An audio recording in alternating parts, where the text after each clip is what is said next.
Hello students, today we are doing third poem of the plus one class, that is The Voice of the Rain, and its poet is Walt Whitman.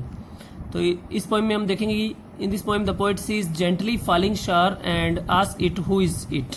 यानी इस कविता में बारिश की जो बूंदे हैं, कवि उससे पूछता है कि वह कौन है। Strangely it gives the answer, और अजीब बात यह है कि वो क्या है, कवि को आंसर देती है। और क्या आंसर देती है देखते हैं हम स्टेंजा के according. First stanza is, and who art thou, said I to the soft falling shower, which strange to tell gave me an answer as here translated। कवि कहता है कि जब मैंने बारिश से पूछा कि and who art thou, कि तुम कौन हो, said I, जब मैंने कहा to the soft falling shower, यानी जब पानी की बौछार, जब बारिश हो रही थी तो क्या है, मैंने उसे पूछा कि तुम कौन हो। विच स्ट्रेंज टू टेल, अजीब बात यह है कि उसने मुझे क्या है, आंसर दिया। Gave me an answer as here translated, जो उसने आंसर दिया वो मैं यहाँ पे ट्रांसलेट कर रहा हूँ। I am the poem of earth, मैं इस धरती की कविता हूँ। Said the voice of the rain, उस बारिश की बूंदों ने कहा।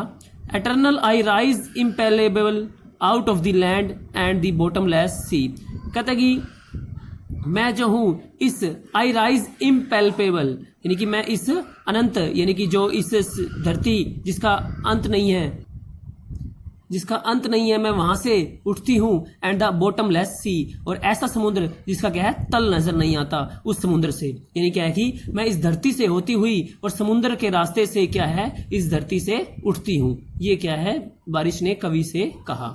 अब देखिए second stanza. Upward to heaven, देखिए क्या है, upward to heaven whence vaguely formed all together change and yet the same. कहते हैं upward to heaven, heaven means स्वर्ग या आकाश। क्या है, फिर मैं अपवर्ड, फिर मैं ऊपर उठ जाती हूँ स्वर्ग की तरफ, आकाश की ओर। वेंस वेगुअली फॉर्म्ड, और वहां पर क्या है, मैं वेगुअली, अस्पष्ट रूप से, फॉर्म्ड मेरा निर्माण होता है। ऑल टुगेदर चेंज्ड, और मुझ में काफी बदलाव आ जाता है। यहाँ से पानी जो ऊपर बादलों के माध्यम से उठता है वो आकाश में जाता है, और वो वहां जाके उसमें काफी चेंज आता है। एंड येट द सेम, फिर भी क्या है, मैं वहीं पर उसी स्थान पर रहती हूँ। आई डिसेंड टू लेव द ड्रॉट्स, फिर क्या, डिसेंड, फिर मैं नीचे उतर आती हूँ। यानी बारिश क्या है, आसमान से होती हुई नीचे पृथ्वी पर आ जाती है।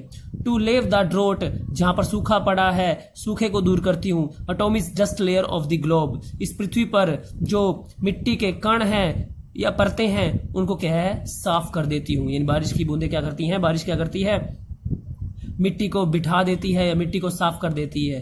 And all that in them without me were seeds only latent and unborn, और मैं उनके लिए कारगर साबित होती हूँ, उनके लिए लाभदायक साबित होती हूँ। कौन, किनके लिए, विदाउट मी वर सीड्स, जो कि क्या है, मेरे बिना सिर्फ बीज थे। यानी जो खेतों में बीज उगाए गए हैं, जो मेरे बिना, यानी पानी के बिना सिर्फ अभी तक बीज थे। लेटेंट, जो सिर्फ पृथ्वी के अंदर थे।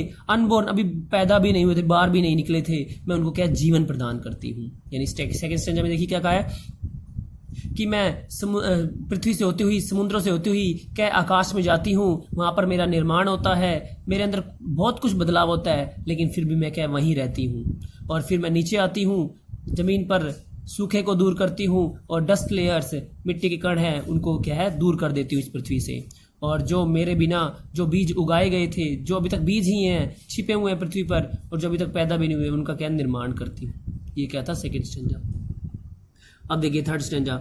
And for ever by day and night I give back life to my own origin, कहते कि मैं सारा दिन और रात सिर्फ क्या, स्वयं की, यानी खुद की क्या है, ऑन ओरिजन, खुद की क्या, उत्पत्ति के लिए इधर उधर दौड़ती रहती हुई, यानी कि खुद की उत्पत्ति के लिए। यानी कि क्या करता है, आसमान बादल पृथ्वी से होते हुए क्या है, समुद्रों से पानी को ग्रहण करता है, और वही क्या है, बारिश के रूप में पृथ्वी पर भेज देता है। And make pure and beautify it, यानी कि फिर से वही जीवन का निर्माण करती हूँ, और क्या है, and make pure and beautify it, और इस पृथ्वी को शुद्ध और सुंदर बनाए रखती हूँ।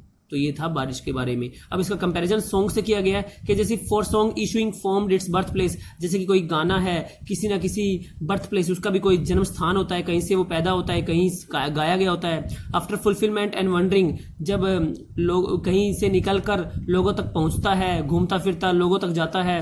रैकन और अनरैकन ड्यूली विद लव रिटर्न्स, चाहे उसे पहचाना गया हो चाहे ना पहचाना गया हो, लेकिन वापस क्या है, वो प्यार के साथ लौट आता है। इसी तरह इसका बारिश का क्या है, सॉन्ग सॉन्ग के साथ क्या है कंपैरिजन किया गया।